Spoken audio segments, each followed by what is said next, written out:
प्यारे बच्चों, आप सभी का इस भौतिक विज्ञान की कक्षा में स्वागत है। मैं प्रीति सिंह, प्रवक्ता, राजकीय कन्या इंटर कॉलेज इंदुपुर देवरिया। बच्चों, आज हम भौतिक विज्ञान अध्याय 10 तरंग प्रकाशिकी के भाग 4 का अध्ययन करेंगे। भाग 1, भाग 2 और भाग 3 का अध्ययन आपने पिछले व्याख्यान में कर लिया है और आशा करते हैं कि पिछले व्याख्यानों में हमने जिन बिंदुओं पर चर्चा की थी उसे आप भली भांति समझ गए होंगे। बच्चों, भाग 3 में हमने विवर्तन के बारे में अध्ययन किया। प्रकाश से विवर्तन क्या होता है, विवर्तन के कितने प्रकार होते हैं और एकल झिर्री द्वारा विवर्तन पैटर्न को देखा और समझा। उसके पश्चात हमने व्यतिकरण तथा विवर्तन में अंतर और समानता को देखा। वहाँ पे हमने देखा कि जब प्रकाश तरंगे दो संकीर्ण झिर्रियों से निकलकर किसी एक बिंदु पे अध्यारोपित होती हैं तो जो पैटर्न प्राप्त होता है वो व्यतिकरण पैटर्न होता है, जबकि विवर्तन पैटर्न एक ही झिर्री या एक ही तरंगाग्र पे उपस्थित विभिन्न बिंदुओं से निकलने वाली द्वितीयक तरंगिकाओं के अध्यारोपण द्वारा प्राप्त होता है। व्यतिकरण तथा विवर्तन दोनों में ही प्रकाश ऊर्जा का पुनर्वितरण होता है। यदि यह एक क्षेत्र में अदीप्त फ्रिंज उत्पन्न करते हुए घटती है तो दूसरे क्षेत्र में ये दीप्त फ्रिंज उत्पन्न करते हुए बढ़ती है। ऊर्जा में कोई लाभ या हानि नहीं होती और यह ऊर्जा के संरक्षण के सिद्धांत के अनुकूल है। बच्चों, आपने अनुभव किया होगा, प्रायः देखा होगा कि विवर्तन एक ऐसी परिघटना है जो सामान्य जीवन में प्राकृतिक घटनाओं में देखने को मिलती है। आज हम भाग 4 में देखेंगे कि किस प्रकार विवर्तन प्रकाशिकी यंत्र जैसे सूक्ष्मदर्शी और दूरदर्शी की रिजोल्यूशन को सीमित करती है। कहने का अर्थ है कि हमारी आँख तथा अन्य जो प्रकाशिकी यंत्र हैं, सूक्ष्मदर्शी और दूरदर्शी, जिनका फाइनाइट रिजोल्यूशन होता है, निश्चित वियोजन होता है, वो विवर्तन की परिघटना के द्वारा ही सीमित होता है। तो बच्चों, इसी क्रम में आज हम भाग 4 में प्रकाशिकी यंत्रों की विभेदन क्षमता तथा किरण प्रकाशिकी की वैधता के बारे में बात करेंगे, चर्चा करेंगे। एक बार देख लेते हैं हमारे चर्चा के क्या क्या बिंदु हैं। तो सबसे पहले हम प्रकाशिकी यंत्रों की विभेदन क्षमता तथा विभेदन सीमा के बारे में जानेंगे, समझेंगे। फिर विभेदन के लिए रेले का मापदंड क्या है ये देखेंगे। उसके बाद आँख, दूरदर्शी तथा सूक्ष्मदर्शी की विभेदन क्षमता, विभेदन सीमा का अध्ययन करेंगे और लास्ट में हम किरण प्रकाश की रे ऑप्टिक्स की वैधता के बारे में बात करेंगे। बच्चों, आइए हम देखते हैं प्रकाशिकी यंत्रों की विभेदन क्षमता क्या होती है। किसी प्रकाशिकी यंत्र की दो समीपवर्ती वस्तुओं के प्रतिबिंबों को अलग अलग करने की क्षमता को विभेदन क्षमता कहते हैं। और विभेदन सीमा क्या होती है? दो वस्तुओं के बीच की न्यूनतम दूरी जबकि वस्तुएं किसी प्रकाशिकी यंत्र द्वारा अलग अलग दिखाई दे सके उसे हम उस यंत्र की विभेदन सीमा कहते हैं और विभेदन सीमा के व्युत्क्रम को विभेदन क्षमता कहते हैं। विभेदन सीमा और विभेदन क्षमता को समझने के लिए विवर्तन का ज्ञान होना आवश्यक है। पिछले व्याख्यान में हमने विवर्तन के बारे में अध्ययन किया, एकल झिर्री द्वारा विवर्तन देखा, उसका पैटर्न को जाना और समझा। थोड़ा सा और हम आपको ताकि आप विभेदन क्षमता समझ सके उसके लिए हम एक वृत्ताकार छेद से विवर्तन के बारे में बताएंगे। बच्चों, एक वृत्ताकार छेद से जो विवर्तन का अपना अलग ही महत्व होता है। आप आगे देखेंगे कि किस प्रकार सूक्ष्मदर्शी और दूरदर्शी की जो विभेदन क्षमता होती है, इस पैटर्न को ध्यान रखते हुए वहाँ पे हम विभेदन क्षमता का निकालते हैं, ज्ञात करते हैं और उसका अध्ययन करते हैं। तो वृत्ताकार छेद से विवर्तन क्या होता है? जब कोई अपारदर्शी कार्डबोर्ड होता है और उस पर एक सर्कुलर अपर्चर बना होता है, वृत्ताकार छेद होता है और उस पर प्रकाश तरंगाग्र आपतित होती हैं, तो जब प्रकाश उससे होके गुजरती हैं तो क्या होता है, किनारों पे मुड़ जाती हैं और विवर्तन की घटना होती है और इस प्रकार कुछ पैटर्न प्राप्त होता है। इस पैटर्न में आप देख रहे हैं कि ये केंद्रीय दीप्त क्षेत्र होता है और डार्क रिंग, अंधेरी रिंग के द्वारा ये गिरा होता है और उसके पश्चात दीप्त तथा अदीप्त फ्रिंज प्राप्त होती है और जिसकी तीव्रता केंद्र से घटती जाती है।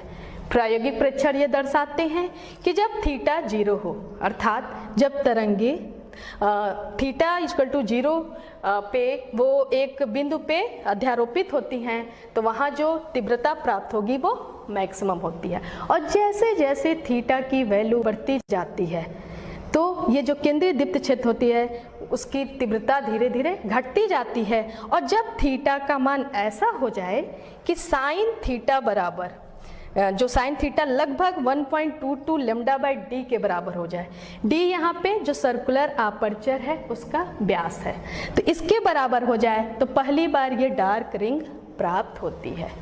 उसके बाद फिर जब थीटा की वैल्यू बढ़ती जाती है तो क्रमशः दीप्त तथा अदीप्त फ्रिंजें प्राप्त होती हैं। तो जो ये पहली डार्क रिंग है इसके अंदर देखिए ये प्रकाशित क्षेत्र है, दीप्त क्षेत्र है, इसकी त्रिज्या R = 1.22 डी लैम्डा अपान स्मॉल डी है, जहाँ पे कैपिटल डी जो यहाँ पे है वो अपर्चर और पर्दे के बीच की दूरी है। बच्चों, आपने सर्कुलर अपर्चर से डिफ्रैक्शन देख लिया है। अब हम आपको विभेदन क्षमता और विभेदन सीमा को अच्छे से अब आपको बताते हैं कि विभेदन सीमा होता क्या है। जब भी कोई लेंस होता है और लेंस पे अगर समांतर प्रकाश पुंज आपतित हो रही है तो रे ऑप्टिक्स के अकॉर्डिंग एक बिंदु पे फोकसित होना चाहिए, लेकिन ऐसा नहीं होता है और एक स्पॉट जैसा प्राप्त होता है, या ये कह लें विवर्तन पैटर्न प्राप्त होता है। ये तो अगर कोई दो बिंदु बिंब हैं, पॉइंट ऑब्जेक्ट हैं, और उनके द्वारा जो विवर्तन पैटर्न है वो एक दूसरे पे ओवरलैप कर रहा है, तो हम बोलेंगे प्रतिबिंब अनरिजॉल्व्ड है, वो अविभेदित है। और अगर उनके बीच में थोड़ा सा गैप बढ़ा दें तो कुछ इस प्रकार का पैटर्न प्राप्त होता है, जिसमें आप समझ सकते हैं कि ये किन्हीं दो बिंदुओं के प्रतिबिंब प्राप्त हो रहे हैं, उसे बोलते हैं ठीक ठीक विभेदित या जस्ट रिजॉल्व्ड। और जब इसके बीच की दूरी और बढ़ा दीजिए तो ये जो प्रतिबिंब पैटर्न, विवर्तन पैटर्न प्राप्त होता है, प्रतिबिंब है, वो रिजॉल्व हो जाता है, विभेदित हो जाता है। बच्चों, ठीक ठीक विभेदन के लिए रैले ने एक सुनिश्चित परिभाषा दी जिसे विभेदन के लिए रैले का मापदंड कहते हैं। इसके अनुसार प्रतिबिंब ठीक ठीक विभेदित तब कहे जाते हैं जब एक विवर्तन डिस्क का केंद्र दूसरे विवर्तन डिस्क की परिधि पर पड़े, अर्थात जब विवर्तन डिस्कों के केंद्रों के बीच की दूरी उनकी त्रिज्या के बराबर हो जाए। देखिए इसको कि अगर मान लीजिए कोई एक विवर्तन डिस्क है और उसका ये केंद्र है, ये केंद्र है, और उस पे दूसरे विवर्तन डिस्क की परिधि पड़े, ये देखिए ये दूसरे विवर्तन डिस्क की परिधि है, और पहले क्या जो परिधि है वो दूसरे के विवर्तन डिस्क के केंद्र पे पड़े, तो कहा जाता है कि प्रतिबिंब ठीक ठीक विभेदित है और केंद्रों के बीच की जो दूरी होगी वो विवर्तन डिस्क की त्रिज्या के बराबर होती है। दूसरे शब्दों में हम कह सकते हैं कि जब एक विवर्तन पैटर्न का जो सेंट्रल मैक्सिमा होता है दूसरे विवर्तन पैटर्न के फर्स्ट मिनिमा पर पड़ता है। देखिए ये जो सेंट्रल मैक्सिमा है दूसरे विवर्तन डिस्क के फर्स्ट मिनिमा पे है, ये दूसरे पैटर्न का जो सेंट्रल मैक्सिमा है वो पहले पैटर्न के ये मिनिमा पर लाई करता है, तो उस समय कहते हैं कि प्रतिबिंब ठीक ठीक विभेदित है। चित्र से आप समझ सकते हैं कि जब दो वस्तुओं के विवर्तन पैटर्न या स्पॉट जो है ओवरलैप कर रहे हैं, तो अगर इनके व्यास के अकॉर्डिंग तीव्रता उस पर देखी जाए, जो कॉमन व्यास होगा उस पर तीव्रता का पैटर्न खींचा जाए तो कुछ इस प्रकार का प्राप्त होगा ग्राफ। और हम देखते हैं कि यहाँ पे ऐसे प्राप्त हो रहा है, और जब जस्ट रिजॉल्व हो तो इस प्रकार का पैटर्न प्राप्त होता है। बच्चों, आपने विभेदन क्षमता और विभेदन सीमा समझ लिया होगा। अब आइए हम अपने आँख की विभेदन क्षमता की बातें करते हैं। आपको पता है कि आँख भी एक प्रकाशिक यंत्र है। आँख में एक लेंस होता है जिसके द्वारा प्रतिबिंब रेटिना पे बनता है। तो सभी मनुष्यों की आँखों की भी विभेदन क्षमता अलग अलग होगी, और ये प्रायः आपने देखा भी होगा। तो बच्चों, हम अपनी आँख की विभेदन क्षमता एक सामान्य से प्रयोग को करके निकाल सकते हैं। इसमें एक समान चौड़ाई की हम काली पट्टियाँ लेते हैं और उसको दीवार पे अपने आँख के सिधाई पे इस प्रकार चिपकाते हैं कि उनके बीच में एक एक सफ़ेद पट्टियाँ लगी हों। सफ़ेद पट्टियों की चौड़ाई जो होती है वो बाएं से दाएं जाने पे बढ़ती जाती है। जैसे इन दो पट्टियों के बीच की मान लीजिए चौड़ाई 1 मिलीमीटर है, फिर इन दोनों पट्टियों के बीच की भी 1 मिलीमीटर है, इसके बाद दो पट्टियों के बीच की दूरी 1.5 हो जा रही है, ऐसे ही उसके बाद 2 mm हो जा रहा है और 2.5। इसको आप अपने आँख की सिधाई पे दीवार पे चिपका दीजिए और फिर धीरे धीरे आप पीछे हटिए। एक समय ऐसा आएगा कि आपको ये बाएं साइड की पट्टियाँ एक में विलय करती हुई दिखाई देंगी, जबकि दाएं साइड की जो पट्टियां हैं और भी क्लियर दिखाई देंगी। उस समय जो सफ़ेद पट्टी इस बाएं क्षेत्र और दाएं क्षेत्र को अलग कर रही है, बाएं क्षेत्र में जिसमें कि पट्टियां एक में मिल गई हों, ऐसा प्रतीत होता है कि वहाँ पे एक ही पट्टी है, और दूसरे साइड और भी क्लियर दिखाई दे रही हैं, तो उसकी जो चौड़ाई है उस सफ़ेद पट्टी की वो नोट कर लेते हैं स्मॉल d, और आँख की जो दीवार से दूरी है उसकी हम नोट कर लेते हैं d। तो जो स्मॉल d और कैपिटल D का जो अनुपात होगा वही हमारे आँख की विभेदन क्षमता होगी। तो बच्चों, इस प्रयोग को आप जरूर घर पे करिए और अपनी आँखों की विभेदन क्षमता ज्ञात करिए। बच्चों, अब हमारा जो नेक्स्ट टॉपिक है दूरदर्शी की विभेदन क्षमता। दूरदर्शी क्या होता है? दूर स्थित किसी भी वस्तु को स्पष्ट रूप से देखने के लिए हम दूरदर्शी का प्रयोग करते हैं। तो दूरदर्शी की विभेदन क्षमता क्या है? दूरदर्शी द्वारा दूर स्थित दो समीपवर्ती वस्तुओं के प्रतिबिंबों को अलग अलग स्पष्ट देखने की क्षमता को दूरदर्शी की विभेदन क्षमता कहते हैं। दूरदर्शी की विभेदन सीमा उन दो दूरस्थ बिंदु वस्तुओं द्वारा अभिदृश्यक पर बनाए गए न्यूनतम कोण के बराबर होती है, जो दूरदर्शी में से देखे जाने पर ठीक विभेदित होते हैं। इस कोण का मान जितना ही कम होगा, दूरदर्शी की विभेदन क्षमता उतना ही अधिक होगी। तो दूरदर्शी की विभेदन क्षमता, विभेदन सीमा होगी क्या, इसको हम ज्ञात करते हैं। बच्चों, हमने आपको बताया था कि सर्कुलर अपर्चर का विवर्तन का क्या महत्व है। देखिए, जो हम यहाँ पे दूरदर्शी का जो अभिदृश्यक लेंस होता है उसको हम सर्कुलर अपर्चर से तुलना कर सकते हैं। सर्कुलर अपर्चर में क्या था? जो छिद्र था, जितना प्रकाश अंदर जा रहा था उसी के द्वारा द्वितीयक तरंगिकाएं निकल रही थी और फिर विवर्तन पैटर्न प्राप्त हो रहा था। सेम अभिदृश्यक लेंस में क्या होता है कि अभिदृश्यक के द्वारक से प्रकाश की सीमित मात्रा ही अंदर जाती है और वही प्रकाश आगे प्रतिबिंब बनाने में काम आती है, जैसे कि और बाकी जो प्रकाश था उसको रोक देता है। तो अर्थात ये पहले ही प्रकाश को सीमित कर देता है सर्कुलर अपर्चर की भांति। तो अगर वहाँ पे हम 2-वे व्यास का अगर सर्कुलर अपर्चर लें और 2-वे द्वारक का हम लेंस लें तो दोनों का जो विवर्तन पैटर्न आएगा लगभग एक समान ही आएगा। हम उसकी तुलना कर सकते हैं।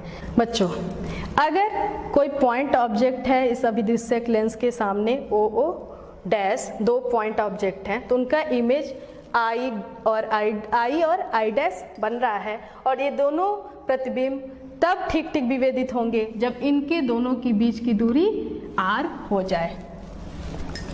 ये है, मान लीजिए r, ये जो बीच की डिस्टेंस हो जाए ये r क्या है? हमने सर्कुलर अपर्चर में देखा था केंद्रीय दीप्त क्षेत्र की त्रिज्या है और उसकी वैल्यू आई थी r = 1.22 lambda capital D upon small d। वहाँ पे कैपिटल D दूरी थी अपर्चर और पर्दे के बीच की। यहाँ पे हम f, ये डिस्टेंस क्या हो जाएगी?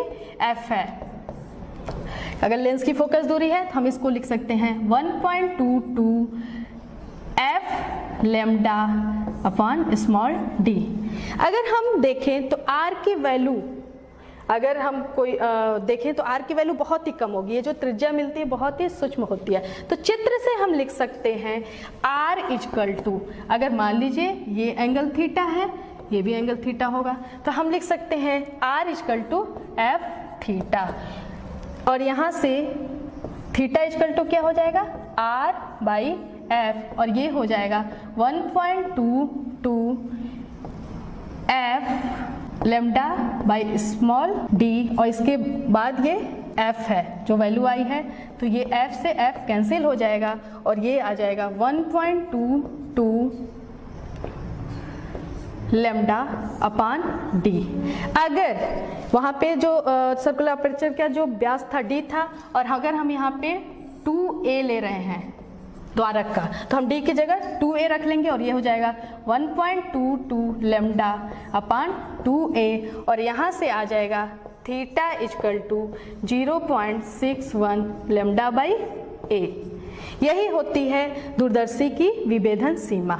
बच्चों, दूरदर्शी की विभेदन सीमा ज्ञात हो गई है, तो विभेदन क्षमता क्या होगी? इसका व्युत्क्रम जो होता है वो विभेदन क्षमता होता है। जैसे ये दूरदर्शी की विभेदन सीमा है theta equal to 0.61 lambda by A. इसका जो व्युत्क्रम प्राप्त होगा वो हो जाएगा दूरदर्शी की विभेदन क्षमता।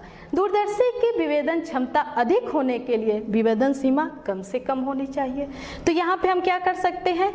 कम करने के लिए या तो लैम्डा को हम कम से कम करें या ए को बढ़ा दें। लैम्डा पे हमारा कोई नियंत्रण नहीं है, क्योंकि दूरदर्शी से जो वस्तुएं देखी जाती हैं वो दूर की वस्तुएं देखी जाती हैं और प्रायः सूर्य के प्रकाश में देखी जाती हैं। तो लैम्डा पे हमारा कोई नियंत्रण नहीं है, इसलिए हम दूरदर्शी के अभिदृश्यक का द्वारक बढ़ा देते हैं। अगर द्वारक बढ़ा देंगे तो एक फायदा भी है कि प्रकाश ज़्यादा से ज़्यादा अंदर जाएगा और वस्तु का जो प्रतिबिंब की जो तीव्रता होगी वो अधिक होगी।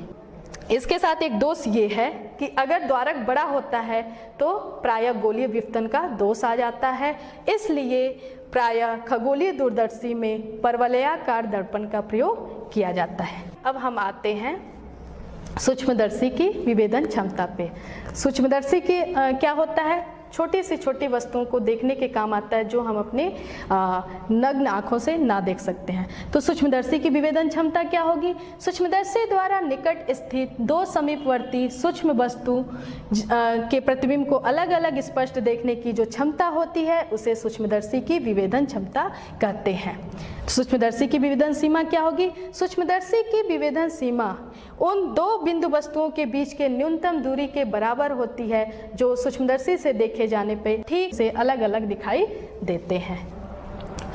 बच्चों, यहाँ पे भी हम समान तर्कों का प्रयोग करेंगे अभिदृश्यक लेंस को हम सर्कुलर अपर्चर से कंपेरिजन करके।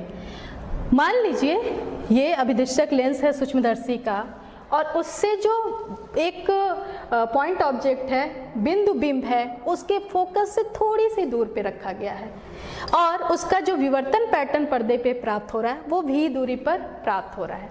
तो रेखीय आवर्धन के अकॉर्डिंग हम लिख सकते हैं कि m बराबर v अपॉन f, ये लगभग बराबर होगा।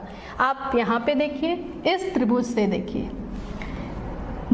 इस त्रिभुज से हम देखते हैं तो क्या होता है? यहाँ से देखिए tan बीटा इक्वल टू, अगर अभिदृश्यक लेंस का व्यास d है तो ये डिस्टेंस आपकी d/2 हो जाएगी। तो tan beta equal to d/2f और यहाँ से लिख सकते हैं tan beta equal to d/2f और ये हो जाएगा 2 tan beta equal to d/f। ये देखिए d/f equal to 2 tan beta. हम यहाँ पे लगभग बराबर लिए हैं क्योंकि वस्तु जो है फोकस से बहुत ही थोड़ी सी दूर पे स्थित है। अब जो यहाँ पे ये पॉइंट ऑब्जेक्ट है उसका जो पैटर्न प्राप्त होगा वो प्रतिबिंब प्राप्त होगा, वो विवर्तन पैटर्न प्राप्त होगा और उसकी समतल में साइज क्या हो जाएगी? अगर ये थीटा है और इससे भी दूरी पे है तो ये इसकी जो ये साइज क्या हो जाएगा? वो हो जाएगा भी थीटा। यहाँ पे भी हमने लिखा और ये थीटा 1.22 लैम्डा बाई डी, जो वहाँ पे हमने sine theta equal to 1.22 lambda by d था, वहाँ से हमने थीटा लाया जैसे सर्कुलर अपर्चर से अभी हम दूरदर्शी के केस में भी देखे थे। अब देखिए, अगर इस बिंब तल में कोई भी दो बिंदु रखा हो ऐसे,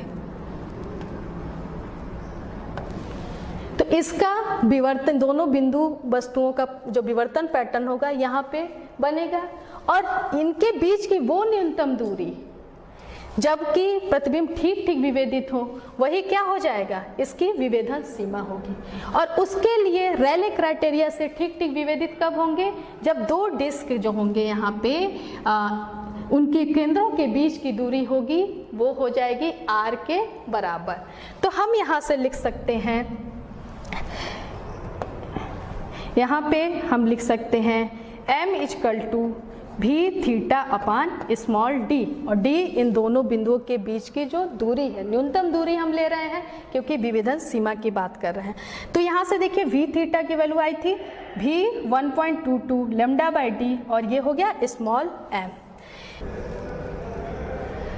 अभी हमने देखा था कि m इक्वल टू था v बाई f, तो यहाँ से f इक्वल टू क्या हो जाएगा v बाई एम, तो v बाई एम की जगह हम f रखेंगे। इसके बाद से जो हम प्राप्त हो रहा है ये समीकरण में 2 और 3 से ये हमें प्राप्त होगा d equal to 1.22 lambda upon 2 tan beta, यहाँ पे d बाई एफ की जगह 2 tan बीटा रखा गया है। अब अगर बीटा बहुत ही सूक्ष्म है हम tan बीटा को sin बीटा लिख सकते हैं, इसलिए स्मॉल d इक्वल टू हो जाएगा 1.22 लेमडा अपान 2 sin बीटा। बच्चों ये हो गया सूक्ष्मदर्शी की विभेदन सीमा। अब विभेदन क्षमता बढ़ाने के लिए हमें विभेदन सीमा कम से कम रखना होगा, तो हम क्या कर सकते हैं, लेमडा को या तो कम करें या तो साइन बीटा की वैल्यू बढ़ाएं। साइन बीटा की मैक्सिमम वैल्यू 1 होती है और लेमडा की वैल्यू कैसे कम किया जा सकता है, जब प्रकाश विरल से सघन में जाती है तो उसकी तरंग दैर्घ्य घट जाती है, वो लेमडा बाई एन हो जाती है। तो यहाँ पे हम d की वैल्यू रख देते हैं। अगर बिंब तथा अभिदिशक लेंस के बीच में कोई वायु न होकर n अपवर्तनांक का एक माध्यम हो तो d इक्वल टू हो जाएगा 1.22 लेमडा अपान 2n साइन बीटा। प्रायः हम अभिदिशक लेंस के जो अपवर्तनांक के लगभग बराबर ही एक उसको तेल का प्रयोग करते हैं इसमें, और इस प्रक्रिया को हम बोलते हैं तेल निमज्जन अभिदृश्यक, और जो यहाँ पे गुणनफल है वो होता है n साइन बीटा को संख्यात्मक द्वारक कहते हैं, और यह कभी कभी अभिदृश्यक पर अंकित होता है। बच्चों आज का हमारा जो लास्ट टॉपिक है वो है किरण प्रकाश की वैधता, यानी the validity of ray optics. Validity of ray optics को समझने के लिए हमें फ्रेनेल दूरी जानना आवश्यक है। तो फ्रेनेल दूरी क्या होता है, किसी प्रकाश पुंज द्वारा विवर्तन के कारण विस्तारित होने से पूर्व तय की गई दूरी को फ्रेनेल दूरी कहते हैं, और इसे ये ZF से डिनोट करते हैं, और ZF nearly equal to a square by lambda होता है, जहाँ पे a झिर्री अथवा छिद्र का साइज होता है और लेमडा प्रकाश का तरंग दैर्घ्य होता है। बच्चों आइए हम इसको समझते हैं कि फ्रेनेल दूरी है क्या। बच्चों मान लीजिए कोई स्लिट AB है जिसकी विड्थ A है, जिसकी चौड़ाई A है, इस पे समांतर प्रकाश पुंज आपतित होता है। आपने डिफ्रैक्शन में देखा होगा कि जब AB स्लिट पे समांतर प्रकाश पुंज आपतित होता है तो ये स्लिट प्रकाश को लगभग लेमडा बाई A एंगल पे विवर्तित करता है, जो कि आप यहाँ से देखिए कि केंद्रीय उच्चिष्ठ से फर्स्ट मिनिमा की जो ये यहाँ से OP की क्या है वो कोणीय चौड़ाई है। तो अगर हम यहाँ से x दूरी पे पर्दा है और ये हम जानना चाहते हैं कि ये चौड़ाई क्या होगी, तो ये क्या हो जाएगी x into lambda by a, जहाँ पे x स्लिट और पर्दे के बीच की दूरी है। इसी प्रकार हम कहीं पे भी सपोज करिए हम यहाँ से z दूरी पे हम जानना चाहते हैं कि विस्तारण के कारण ये चौड़ाई क्या होगी, तो ये हो जाएगी z into lambda by a। अगर ये दूरी z into lambda by a लगभग बराबर हो जाए स्लिट विथ के ये जो झिर्री है उसके चौड़ाई के, तो उस समय ये जो दूरी z होगी वो ZF कहलाएगी, फ्रेनेल दूरी कहलाएगी। अर्थात जब ये क्या हो जाए z into lambda by a nearly equal हो जाए a, उस समय हम z को लिखेंगे ZF और ये हो जाएगा ZF into lambda by a nearly equal to a। यहाँ से देखिए क्या हो जाएगा, ये हो जाएगा ZF nearly equal to a square by lambda. ये होता है फ्रेनेल डिस्टेंस। आप इसको ऐसे समझ सकते हैं कि जैसे अगर हम ऐसी दूरी ज्ञात करना चाहते हैं जहाँ पे ये जो चौड़ाई आए वो a हो जाए, तो क्या प्राप्त होगा, ऐसा होगा वहाँ पे रे ऑप्टिक्स ही वैलिड होगी। अगर हम बात रे ऑप्टिक्स की करते तो ये क्या होता, ये पैटर्न कुछ इस प्रकार का प्राप्त होता, यहाँ पे हमें इस रीजन में ही प्रकाश प्राप्त होता, बाकी लेकिन जब वेव ऑप्टिक्स की बात होती है तो यहाँ से देखिए ये जो विस्तारण हो जा रहा है ZF दूरी से, जो आगे जो विस्तारण होता है प्रकाश का वो सिग्निफिकेंट हो जाता है और प्रकाश शैडो रीजन में भी पहुँच जाती है। तो अर्थात जो फ्रेनेल डिस्टेंस वो दूरी है जिसके पहले तक रे ऑप्टिक्स वेव ऑप्टिक्स पे होती है और ZF डिस्टेंस के बाद जो वेव ऑप्टिक्स होती है वो रे ऑप्टिक्स पे हो जाती है। इसलिए रे ऑप्टिक्स के केस में ये लेम्डा जो शून्य की ओर अग्रसर होता है, लेम्डा की वैल्यू जितना ही कम होगी फ्रेनेल डिस्टेंस उतना ही होगा और जो वैलिडिटी होगी रे ऑप्टिक्स की उतना ही ज़्यादा होगी। तो बच्चों आइए इसको एक उदाहरण के द्वारा समझते हैं। उस दूरी का आकलन कीजिए जिसके लिए किसी 4 मिलीमीटर के आकार के द्वारक तथा 400 नैनोमीटर तरंगदैर्घ्य के प्रकाश के लिए किरण प्रकाश की सन्निकट रूप से लागू होती है। तो हमें पता है यहाँ पे क्या दिया है, A दिया है 4 मिलीमीटर। 1 मिलीमीटर में कितने मीटर होते हैं, 10⁻³ इसको लिख सकते हैं 4 × 10⁻³ मीटर और ये लेम्डा यहाँ पे है 400 नैनोमीटर और ये हो जाएगा 4 × 10⁻² × 1 नैनोमीटर में 10⁻⁹ मीटर होता है, तो इसको लिखेंगे 10⁻⁹ मीटर और ये हो जाएगा 4 × 10⁻⁷ मीटर। अब फ्रेनेल डिस्टेंस क्या होता है, ZF, ये हो जाता है A²/λ। तो हम यहाँ पे A² लिखेंगे 4 × 10⁻³ और इसका स्क्वायर हो जाएगा और लेम्डा की वैल्यू 4 × 10⁻⁷ और ये हो जाएगा 16 × 10⁻�6 और ये हो जाएगा 4 × 10⁻⁷।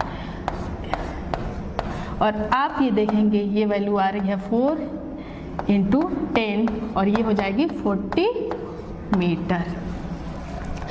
आप ये देख रहे होंगे कि एक छोटे से आकार के ये जो द्वारक है उसके कारण जो फ्रेनेल डिस्टेंस प्राप्त होता है वो 40 मीटर तक प्राप्त होता है। कहने का मतलब है कि जो प्रकाश किरण है वो 40 मीटर के बाद उसका विस्तारण हो रहा है, मतलब उसके पहले तक उसमें विस्तारण जो था उपेक्षणीय था, इसलिए सामान्य घटनाओं में किरण प्रकाश की वैलिड है, वैध है। अधिकतर सामान्य घटनाओं में किरण प्रकाश के वैध है। तो बच्चों आशा करते हैं कि आपको ये व्याख्यान समझ में आया होगा। आपको प्रकाशिक यंत्रों की विभेदन क्षमता, चाहे वो सूक्ष्मदर्शी हो, दूरदर्शी हो, उसके बारे में आप जान गए होंगे, अच्छी तरह से समझ लिए होंगे और किरण प्रकाश की वैधता क्या है, रे ऑप्टिक्स की वैधता क्या है, उसके बारे में भी आप अच्छे से समझ गए होंगे। आप समझ गए हैं तो आप ये गृहकार नोट कर लें, इस पे सोचें, मनन करें और लिखें बच्चों। और आपको ये बता दें कि हम अगली भाग में हम प्रकाश के ध्रुवण के बारे में अध्ययन करेंगे। धन्यवाद।